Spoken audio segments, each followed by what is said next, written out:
Hello दोस्तों, नमस्कार। मैं अपने यूट्यूब चैनल में आप सभी का स्वागत करती हूं। बेटी विवाह कन्यादान गीत अच्छा लगेगा तो लाइक कीजिएगा, नए हैं मेरे चैनल पर तो सब्सक्राइब कीजिएगा और कमेंट में बताइएगा कैसा लगा मेरा गीत।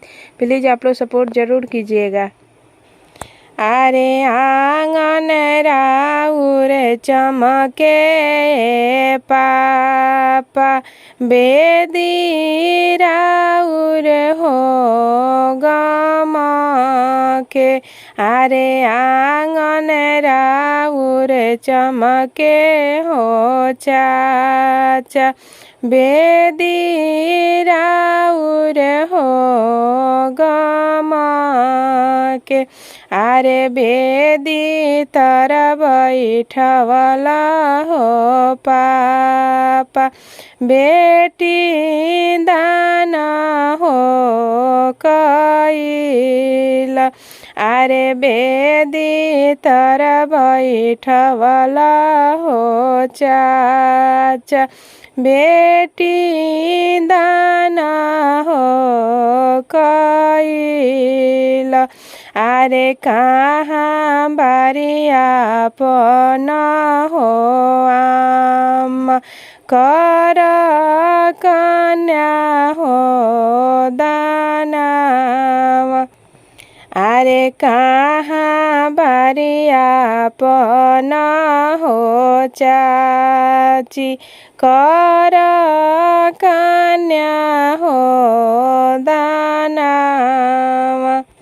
अरे धिया करत दानवा ये लोगवा, गिरेला नैना हो लोरावा। अरे धिया करत दानवा ये लोगवा, गिरेला नैना हो लोरावा। अरे धिया करत दानवा ये लोगवा, फाटेला हो करे जावा। अरे कैसे में करिए समधिया पन धिया हो दानवा। अरे कैसे में करिए समधि आपन धिया हो दानवा। हरियर बाँस पापा हो कटाई दिहला, मारो छवाई दिहला ना। हरियर बाँस चाचा हो कटाई दिहला, मारो छवाई दिहला ना। काहे तू करेला कन्यादाना, माता बेटी के बिसराई दिहला ना।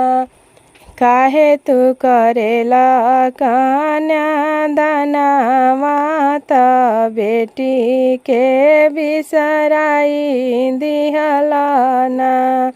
बाँस हरियर बेटी हो कटाई दिहनी, मारो छवाई दिहनी ना। बाँस हरियर बेटी हो कटाई दिहनी, मारो छवाई दिहनी ना।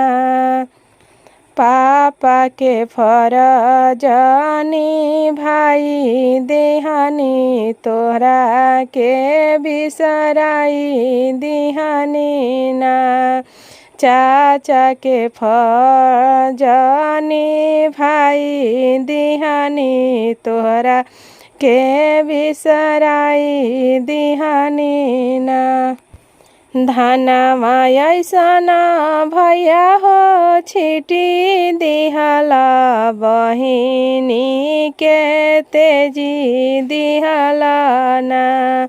धनवा ऐसन भैया हो छिटी दिहला, बहिनी के तेजी दिहला ना।